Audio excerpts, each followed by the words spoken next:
ಎಲ್ಲರಿಗೂ ನಮಸ್ಕಾರ. ದ್ವಿತೀಯ PUC ಮಕ್ಕಳ ಬೀಳ್ಕೊಡುಗೆ ಸಮಾರಂಭಕ್ಕೆ ತಮ್ಮೆಲ್ಲರಿಗೂ ಆಧಾರದ ಸ್ವಾಗತ, ಸುಸ್ವಾಗತ.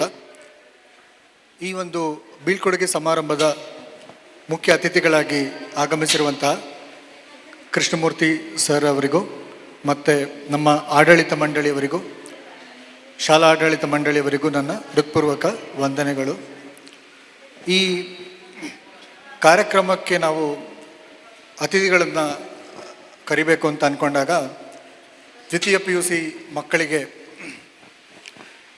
ಅವರ ಒಂದು ಮುಂದಿನ ಜೀವನಕ್ಕೆ ಮಾರ್ಗದರ್ಶನ ಕೊಡುವಂತಹ ಮತ್ತು ಅವರ ಒಂದು ವೃತ್ತಿ ಜೀವನ ಒಂದು ಒಳ್ಳೆಯ ಉದಾಹರಣೆ ಆಗುವಂಥ ಒಬ್ಬ ಅತಿಥಿಯನ್ನು ಹುಡುಕಬೇಕನ್ನೋ ನಿಟ್ಟಿನಲ್ಲಿ ಸುಮಾರು ವರ್ಷಗಳಿಂದಲೂ ಒಂದು ಚಿರಪರಿಚಿತರಾದ ನನಗೆ ಚಿರಪರಿಚಿತರಾದ ಕೃಷ್ಣಮೂರ್ತಿ ಸರ್ ಅವರನ್ನು ನಾವು ಆಯ್ಕೆ ಮಾಡಿಕೊಂಡ್ವು.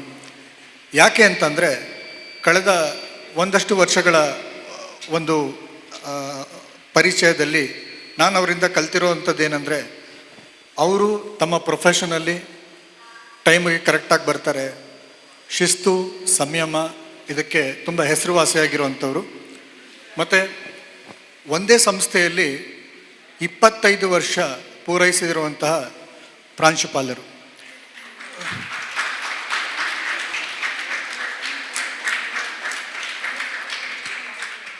ಒಂದು ಸಂಸ್ಥೆಯಲ್ಲಿ ಒಂದು ಸಿಸ್ಟಮನ್ನು ತಂದು ಒಂದೇ ಸಂಸ್ಥೆಯಲ್ಲಿ 25 ವರ್ಷ ಪೂರೈಸುವಂಥದ್ದು ಸಾಮಾನ್ಯವಾದ ಸಂಗತಿಯಲ್ಲ. ಎಲ್ಲ ಸಂಸ್ಥೆಗಳಲ್ಲೂ ಸುಖವೂ ಇರುತ್ತೆ, ದುಃಖವೂ ಇರುತ್ತೆ, ಚಾಲೆಂಜಸ್ಗಳಿರುತ್ತೆ. ಅದೆಲ್ಲವನ್ನು ಮೆಟ್ಟಿ ನಿಂತು ಎಲ್ಲರನ್ನೂ ಮಾರ್ಗದರ್ಶನ ನೀಡಿ ಆ ಎಲ್ಲ ಮಕ್ಕಳನ್ನು, ಎಲ್ಲ ಸ್ಟಾಫನ್ನು ಕಾನ್ಫಿಡೆನ್ಸಿಗೆ ತಗೊಂಡು ಅಷ್ಟು ವರ್ಷಗಳ ಕಾಲ ಒಂದೇ ಸಂಸ್ಥೆಯಲ್ಲಿ ಕೆಲಸ ಮಾಡುವಂಥದ್ದು ಇದೆಯಲ್ಲ, ಅದು ಶ್ಲಾಘನೀಯ. ಜೊತೆಗೆ ನಮ್ಮ ಬೆಂಗಳೂರು ಉತ್ತರ ಜಿಲ್ಲೆ ಪ್ರಾಂಶುಪಾಲರ ಸಂಘದ ಸೆಕ್ರೆಟರಿ ಆಗಿರುವಂಥ ಸರ್ ಅವರು ಯಾವುದೇ ಪ್ರಾಂಶುಪಾಲರ ಸಭೆಯಲ್ಲೂ ಕೂಡ ಸಭೆಯನ್ನು ಉದ್ದೇಶಿಸಿ ಮಾತನಾಡುವಾಗ ಅವರೊಂದು ಶಕ್ತಿ, ಯಾವಾಗಲೇ ಅವರು ಮಾತಾಡ್ತಿದ್ದಾರೆ ಸ್ಟೇಜ್ ಮೇಲೆ ಅಂತಂದರೆ ಯಾವ ಪ್ರಾಂಶುಪಾಲರು ಕೂಡ ಅಕ್ಕಪಕ್ಕ ಕೂಡ ಮಾತಾಡ್ಕೊಳ್ಳಲ್ಲ. ಅಷ್ಟರ ಮಟ್ಟಿಗೆ ಸಭೆಯನ್ನು ಹಿಡಿತ ಸಾಧಿಸುವಲ್ಲಿ ಅವರು ಯಶಸ್ವಿ ಆಗ್ತಾರೆ.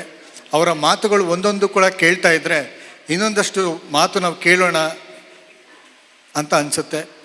350 ಕಾಲೇಜುಗಳ ಪ್ರಿನ್ಸಿಪಲ್ಗಳನ್ನು ಅವರುಗಳ ಸಂಘದ ಸಾರಥಿಯಾಗಿ ಅವರು ಕಳೆದ ಒಂದಷ್ಟು ವರ್ಷಗಳಿಂದ ನಡೆಸ್ತಾ ಬಂದಿದ್ದಾರೆ. ನಮಗೂ ಕೂಡ ಮಾರ್ಗದರ್ಶನವನ್ನು ನೀಡ್ತಾ ಬಂದಿದ್ದಾರೆ. ಈ ಸಂಕಲ್ಪ ಸಂಸ್ಥೆ ಹೊಂಬೇಗೌಡ ಕಾಲೇಜಲ್ಲೂ ಕೂಡ ಕೆಲಸ ಮಾಡ್ತಾ ಇದೆ. ಹಾಗಾಗಿ ನಮ್ಮ ಎಲ್ಲ ಲೆಕ್ಚರರ್ಸ್ಗೂ ಮತ್ತು ನಮ್ಮ ಸ್ಟಾಫ್ ಮೆಂಬರ್ಸ್ಗೂ ಕೂಡ ಸರ್ ತುಂಬ ಪರಿಚಯ ಇದ್ದಾರೆ. ಅಲ್ಲಿ ಕಾಲೇಜಿನಲ್ಲಿ ಯಾವುದೇ ಒಂದು ಫ್ರೆಷರ್ಸ್ ಡೇ ಆಗಲಿ ಅಥವಾ ಯಾವುದೇ ಒಂದು ಪ್ರೋಗ್ರಾಮ್ಗಳನ್ನ ನಡೀತಿರ್ಬೇಕಾದ್ರೆ, ಈಗ ನಾನು ಕೂಡ ಅದೇ ಕಾಲೇಜಿನ ಒಬ್ಬ ಸದಸ್ಯನಾಗಿರೋದ್ರಿಂದ ಸರ್ ಮಾತನಾಡುವಂಥ ರೀತಿಯನ್ನು ನಾನು ತುಂಬ ಮಟ್ಟಿಗೆ ಗಮನಿಸಿದ್ದೇನೆ. ಅವರು ಮಾತನಾಡ್ತಿರ್ಬೇಕಾದ್ರೆ ಅವ್ರ ಮಾತಿನಲ್ಲಿರುವಂಥ ಶಕ್ತಿ ಇದೆಯಲ್ಲ, ಅದು ತುಂಬ ಹೇಳೋಕ್ಕಾಗಲ್ಲ ನನಗೆ. ಅದು ನೀವು ಅವ್ರ ಮಾತಿಂದನೇ ಕೇಳಬೇಕು. ಅವರ ಒಂದು ಹಿತವಚನ, ಅವರ ಒಂದು ಅನುಭವದ ನುಡಿ ನಮ್ಮ ಸ್ಟಾಫ್ಗಳಿಗೂ ಬೇಕು, ಮಕ್ಕಳಿಗೂ ಬೇಕು. ಆ ಒಂದು ನಿಟ್ಟಿನಲ್ಲಿ ಇವತ್ತಿನ ಕಾರ್ಯಕ್ರಮಕ್ಕೆ ಒಂದು ಅರ್ಥಪೂರ್ಣವಾದ ಅತಿಥಿ ಅಂದರೆ ಅದು ನಮ್ಮ ಕೃಷ್ಣಮೂರ್ತಿ ಸರ್.